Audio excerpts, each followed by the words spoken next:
وطبعا المهم جدا واللي بننصح بيه كل الناس الام بي كي المتوازن 20 وبيبقى فيه كمان التي اي اللي هو عناصر اللي بتساعد امتصاص العناصر الكبرى اللي هي النيتروجين والفوسفورس والفسفور والبوتاسيوم.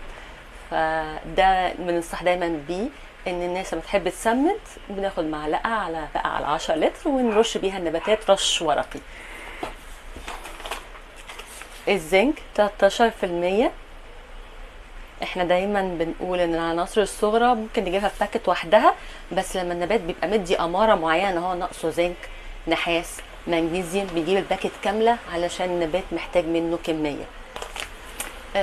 ام بي كي عالي النيتروجين 40%، وده علشان النيتروجين مسؤول اساسي عن الاوراق وبيخليها تكبر زي كده. فاحنا لما عندنا نباتات داخليه عايزين